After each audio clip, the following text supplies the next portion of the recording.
These are just different cases in order to determine which laws to use. Several of you have asked me, hey, how do I know which law? So we're going to talk about how to determine that. So when you start getting into your application problems, it'll be easier for you to determine which law you should start using. I got this triangle right here, and the first thing that I want to do whenever I see a triangle is I want to make my list of angles and side measures so I see what I have. And that way from there I can determine what law I want to use. Okay, so I've got an unknown x right here.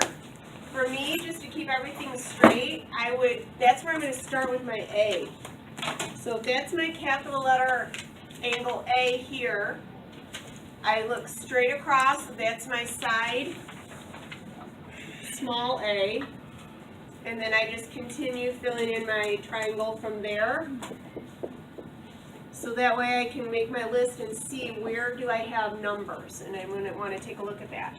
My angle A is what I'm trying to find, so that's where my X is going.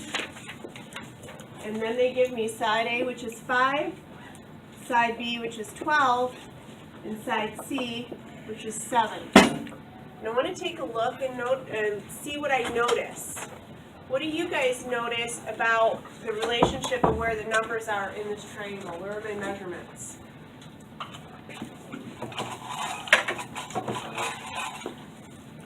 Say that louder. All sides. All sides. So Zach's saying, hey, I see that I got all my sides right here.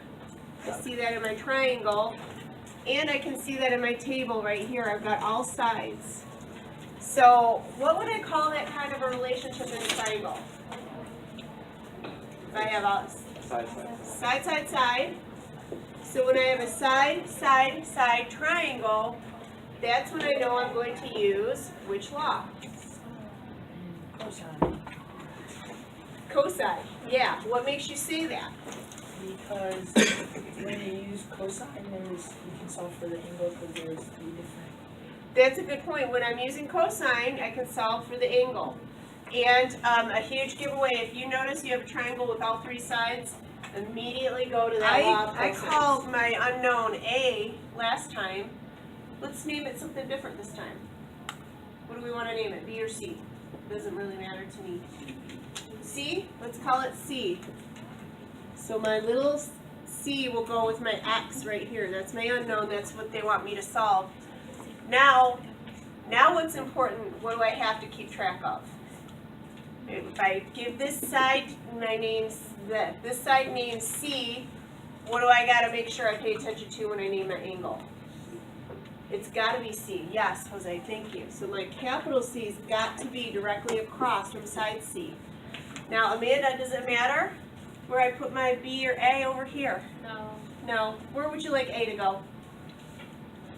On the right. On the right. Okay, so if this is my angle A, now what do I have to be careful of? That 13 has to be a little a. Yes, it does. Little a right here. And then since that's AC, this will be my B. And I have to be careful that this label my side correctly. So I went on to solve it, and I got cosine of angle A equals 1. Is it? Got that. Yes. And then like when I did, I did inverse trig, whatever. And then I got A equals 0 and an angle measure. Yeah, I want to talk about that. I was working with Isaiah in third hour about that. Yeah. These are just what you use to solve it. That particular triangle, So frankly, doesn't exist because it's got an angle 0. So it's like that. Okay, yeah. okay, good. No, so you're not off base at all. Yeah. It was. Don't ask me why they picked those numbers. Okay. Crazy. All right. Let's plug in our table over here.